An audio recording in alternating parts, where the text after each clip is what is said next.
तो बच्चों हम लोगों ने लेंस पढ़ लिया, लेंस का चैप्टर समाप्त हो गया। आज हम लोग शुरू करेंगे नया चैप्टर, प्रकाश का वर्ण विक्षेपण प्रिज्म के द्वारा। तो आज का टॉपिक हमारा प्रिज्म। तो प्रिज्म है क्या, देखिए प्रिज्म कांच का एक गुटका है, विशेष आकृति का, त्रिभुजाकार आकृति का, जिसमें कि टोटल 5 पृष्ठ होते हैं। कैसा होता है चलिए देखते हैं। देखिए प्रिज्म की आकृति अगर आप देखेंगे तो ये ऐसा होता है। ये मैं आपको ऐसे सामने बना रहा हूँ इसको। प्रिज्म का आकार लगभग ऐसा होता है, इस तरह से। ये आपके सामने कैसे रखा हुआ है, ये इस तरह से आपके सामने रखा हुआ है ऐसे। सामने से देखने पे प्रिज्म आपको कैसा दिखाई देता है, ये ऐसा दिखाई देता है, ऐसे। अब प्रिज्म की डेफिनेशन क्या बनेगी समझिएगा। कहा जाता है प्रिज्म की डेफिनेशन में कि किसी कोण पर झुके हुए दो समतल पृष्ठों के बीच स्थित समांग पारदर्शी माध्यम को प्रिज्म कहा जाता है। फिर से सुनेंगे, किसी कोण पर झुके हुए दो समतल पृष्ठों के बीच स्थित समांग पारदर्शी माध्यम को ही प्रिज्म कहते हैं। ठीक, ये टोटल प्रिज्म आपके सामने रखा हुआ है। ये कैसे रखा हुआ है, इसका एक समतल पृष्ठ पीछे है। अब देखिए इसमें 5 पृष्ठ कैसे आए, देखिए ध्यान से। एक पृष्ठ ये हो गया और दूसरा पृष्ठ ये हो गया, ये ऐसे ऐसे, ये 2 पृष्ठ हो गए, ये दिख रहा है, ये ऐसे ऐसे सामने है। एक पृष्ठ, 2 पृष्ठ, 2 पृष्ठ ये हो गए, तीसरा पृष्ठ ये ऊपर का हो गया और चौथा पृष्ठ ये नीचे है और पांचवा पृष्ठ कहाँ है, पीछे। पांचवा पृष्ठ पीछे है। तो टोटल 5 पृष्ठ आपको प्रिज्म में देखने को मिलते हैं। सामने से जो भाग प्रिज्म का आपको दिखाई देता है उसे हम कहते हैं प्रिज्म का मुख्य परिच्छेद। प्रिज्म का मुख्य परिच्छेद, ठीक है। अब प्रिज्म से रिलेटेड और भी चीजें देखिए। जो 2 पृष्ठ जिनका परिभाषा में जिक्र किया गया कि किसी कोण पर झुके हुए 2 समतल पृष्ठ, उन पृष्ठों को हम कहते हैं अपवर्तक पृष्ठ। जैसे यहाँ पे ये पृष्ठ और ये पृष्ठ, इनको हम क्या कहेंगे, इनको कहेंगे कि ये प्रिज्म का क्या है, अपवर्तक पृष्ठ है। ठीक, इनको अपवर्तक पृष्ठ कहा जाता है। जिस कोण पे ये झुके हुए होते हैं उस कोण को हम कहते हैं प्रिज्म का कोण। प्रिज्म का कोण। और ये जो लाइन दोनों पृष्ठों को मिलाती है, इस लाइन को कहा जाता है अपवर्तक कोण। अपवर्तक कोण है, कोण नहीं है, अपवर्तक कोण। ठीक, कोण का मतलब साइड ही होती है, कोण का मतलब। तो ये हो गए प्रिज्म से कंपोनेंट। देखिए अब यहाँ पे कोण आपको कहाँ दिखाई देगा, ये कोण है प्रिज्म का कोण। मान लीजिए इसको ए से हम दर्शाते हैं, ये अपवर्तक पृष्ठ है और ये भी अपवर्तक पृष्ठ है। नहीं समझ में आया, चलिए ये देखिए, ये ऐसे प्रिज्म है, ऐसे, ये ऐसे प्रिज्म होता है। और यहाँ पे इधर से भी लॉक है, इधर से भी लॉक है, इधर से भी लॉक है। तो एक पृष्ठ हो गया, दूसरा पृष्ठ हो गया, ये तीसरा सामने दिख रहा है आपको, चौथा ये नीचे हो गया और पांचवा कहाँ हो गया, पीछे। तो ये टोटल 5 पृष्ठ है। जब आप सामने से इसको देखेंगे ऐसे तो आपको ये त्रिभुज ही दिखाई देगा, जिसको कि हम क्या कहते हैं, मुख्य परिच्छेद। ये एक अपवर्तक पृष्ठ हो गया, दूसरा अपवर्तक पृष्ठ ये हो गया, ठीक। और ये जो मिल रही है लाइन, ये वाली, इसी को क्या बोलते हैं, अपवर्तक कोण बोलते हैं। और जिस कोण पे ये दोनों पृष्ठ झुके हुए हैं, इसे ही क्या कहा जाता है, प्रिज्म का कोण कहा जाता है। जनरली इसको हम कैसे दर्शाते हैं, कैपिटल ए से दर्शाते हैं, ठीक है।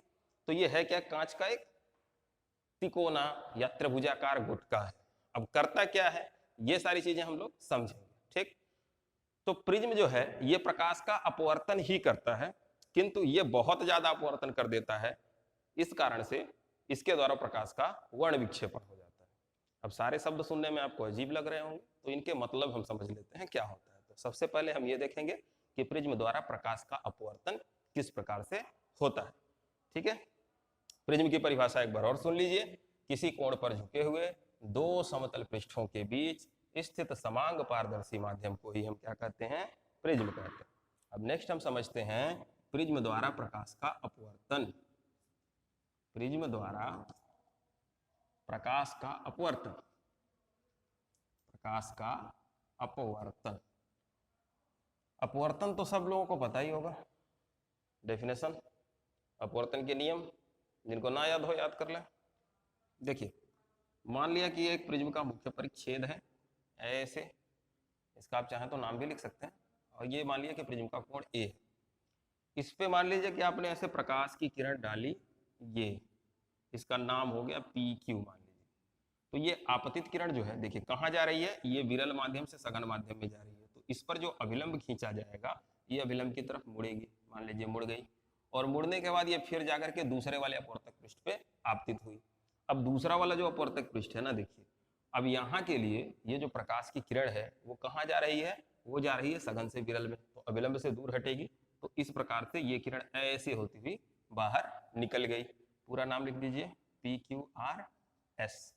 तो आपने देखा कि आपतित किरण PQ अपवर्तित हुई QR दिशा में, फिर जो QR आपतित हुई है इस वाले पृष्ठ पे, मैं नाम लिख देता हूं ABC। तो जो ये QR आपतित हुई है पृष्ठ AC पर, ये आपकी RS दिशा में अपवर्तित हुई बाहर निकल गई।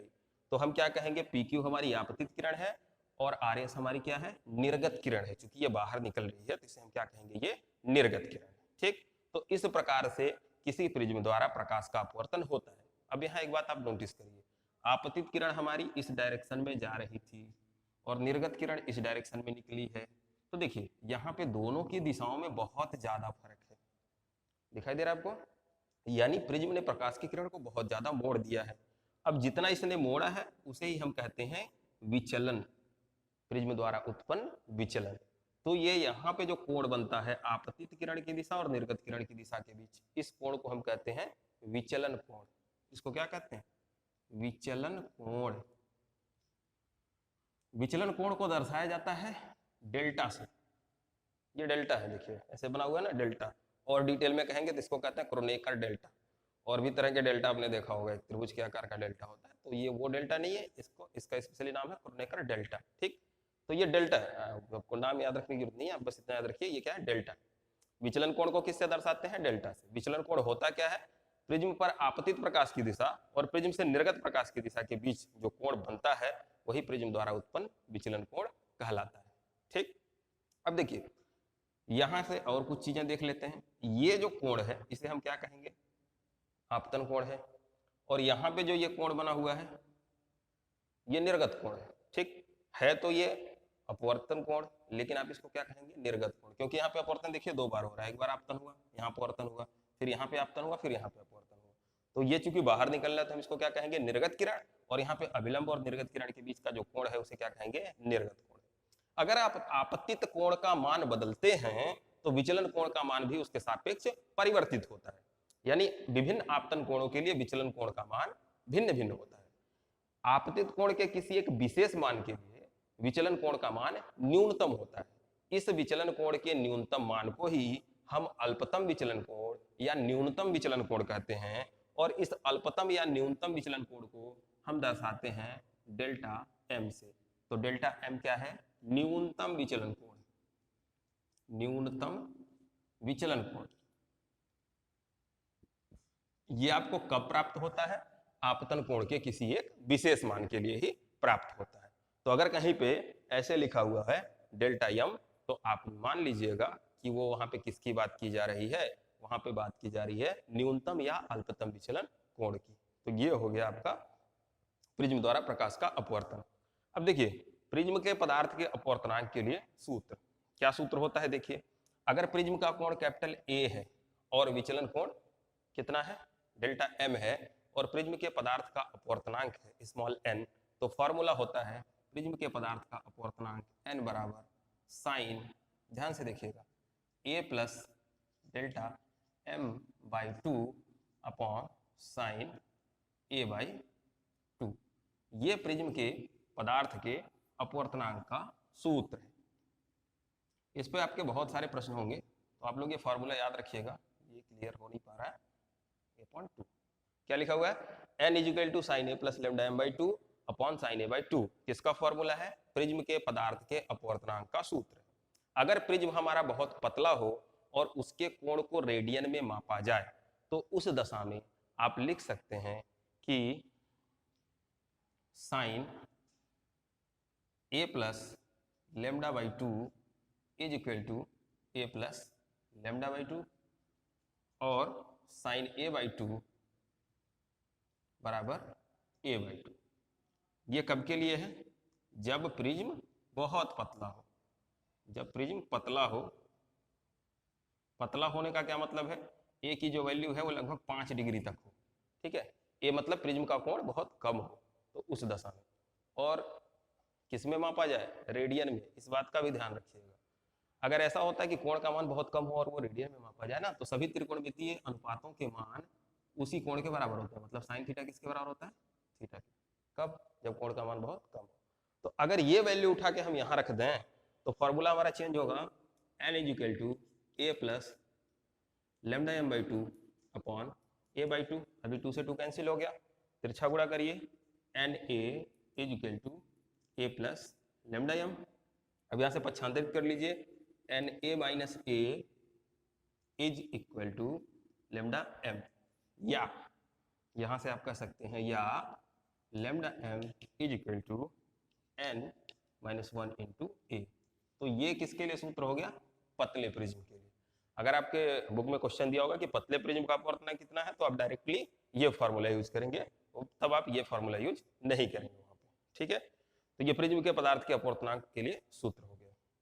अब नेक्स्ट देखिए, हम लोगों को पढ़ना है वर्ण विक्षेपण, प्रिज्म द्वारा वर्ण विक्षेपण। आप लोगों ने देखा होगा कि जो सूर्य का प्रकाश होता है कई स्थितियों में कई रंगों में विभक्त हो जाता है। ये जो घटना है सूर्य के प्रकाश की विभिन्न रंगों में विभक्त होने की, इसी को कहा जाता है वर्ण विक्षेपण। तो प्रिज्म चूंकि बहुत ज्यादा अपवर्तन उत्पन्न करता है, इस कारण से प्रिज्म द्वारा वर्ण विक्षेपण बड़ी ही सरलता से हम देख पाते हैं। तो हम समझेंगे कि वर्ण विक्षेपण क्या होता है और ये क्यों होता है, ये सारी चीजों का अध्ययन हम लोग करेंगे। तो तब तक के लिए आप लोग इतना पढ़िए और इसको प्रैक्टिस करिए। नेक्स्ट वीडियो में हम लोग इसकी बात करेंगे कि वर्ण विक्षेपण क्या होता है और इसके कारण क्या क्या है और इसके दैनिक जीवन में हमें क्या प्रभाव देखने को मिलते हैं।